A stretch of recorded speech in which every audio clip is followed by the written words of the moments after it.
Video, we'll be going over IRS Form 9325, Acknowledgement and General Information for Taxpayers who file returns electronically. So this is the template for the tax form that you should receive whenever you've participated in the IRS eFile system, which allows taxpayers to file electronic versions of their tax returns. So depending on what is reflected in this form, you may have to take certain action. You may have to wait for your tax return to be processed, or there may be something else that's required. So we're going to take a look at this tax form so you can better understand what your situation looks like if you receive this acknowledgement. So at the very top should be your name and your address. That address field might be optional. And then you'll see 6 different check boxes. So there may be one or more of these that apply to your situation. We're going to go over them step by step so that you can completely understand. So the first one basically gives you background information of what your tax return was for, which year you filed, and then with which IRS processing center that tax return was filed for. So in this case, I put down the Austin Submission Processing Center. That's probably the most likely one that would have received John Doe's tax return, and then the name of the tax preparation company over to the side. So that's line 1. That should be pretty straightforward. Line 2 basically states that your return was accepted. So if line 1 says that your tax return was filed, line 2 says that your tax return was accepted on a certain date using a PIN, personal identification number, as your electronic signature. So in order to do that, your electronic return originator, or your ERO, which is the technical term for your tax return preparer, should have had you file or sign IRS Form 8879, which is the IRS eFile Signature Authorization form. That should be a part of your tax return. And they would use IRS Form 8453, which is the transmittal document, if they needed to send paper forms or supporting documentation. So they would have sent one of those, or one or both of those forms. You should have seen the eFile Signature Authorization Form 8879. That should be one that you signed personally, so that you authorized a PIN or you entered a PIN yourself. And then there would be a submission ID. That number is actually much longer. It would take up most of this field. I just put in a placeholder. It's obviously not a correct one since this is an example. In line 3, if this is checked, then it says that your tax return was accepted,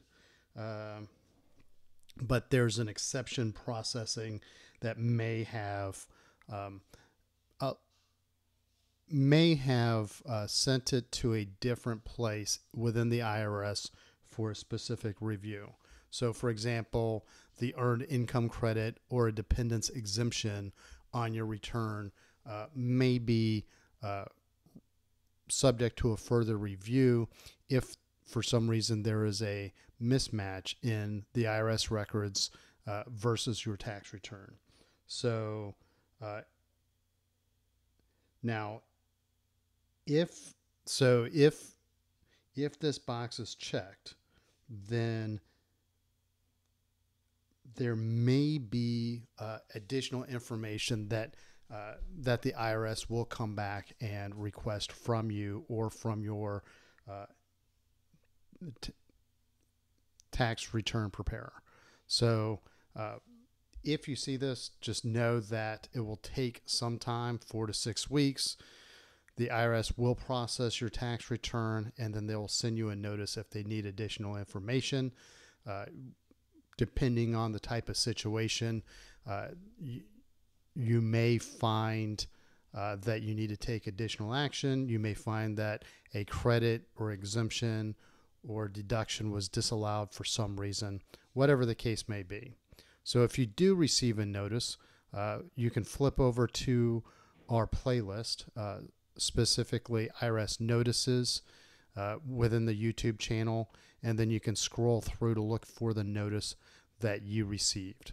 If you don't find a video pertaining to your notice number, then hit me up in the comments section of this video, and I will create a video specifically for your notice. Line 4, this simply means that your EFT or your electronic funds withdrawal, EFW, payment request was accepted for processing. So basically, if the return originator checks the file and the IRS has accepted the payment request, then you should see this. This is one box that you would be looking for. If box 5 is checked, then that means that your payment request was not accepted for processing, and then you would have to go to the If You Owe Tax section, which is on page 2. I'll kind of break that down for you. Basically, if your return has a balance due, then you have to pay the amount. If you paid by electronic withdrawal, then you don't need a tax voucher. However, if this was kicked back, then you may need to find another way to pay. So if you're not, you can pay by credit card or by debit card. Fees do apply. They are on the IRS website, so they range anywhere between, I think, 1% and 3% processing fee. You will know the amount of the fee during the transaction, and you will have the option to back out of that before you obligate yourself to the fee. So you'll know the fee up front, and so you can go to the IRS website and look at those credit card or debit card options. If you're not paying electronically, you can use the payment voucher, which is IRS Form 1040-fee, and you can obtain that from your tax return preparer. If you can't pay this amount in full, then you can request an installment agreement by using IRS Form 9465. So that would be another way. You can go online to the IRS website and apply for an installment agreement. If your outstanding balance is beneath a certain threshold, or it may refer you to complete IRS Form 9465. And then in line 6, basically this is a request for an application for an extension. So IRS Form 4868, if that's what you filed, then this would be just a notification that your extension request was accepted, and it would have the submission ID number. So there's a little bit of information down here at the bottom. If you need to make a change to your return, if you need to inquire about your refund, we do cover all of these topics in a little bit more depth in our article. So you can check it out at the link in the show notes, or simply go to teachmepersonalfinance.com, type in IRS Form 9325. So we'll put links in the show notes to articles and videos that we've created about the forms mentioned here, about the notices mentioned, if you need more information. So if you like our articles, please subscribe to our newsletter. If you like our YouTube videos, please subscribe to our YouTube channel. And if you have any questions, comments, or if there's another topic that you'd like to see covered in an upcoming video, please hit me up in the comments section. Thank you very much and have a great day.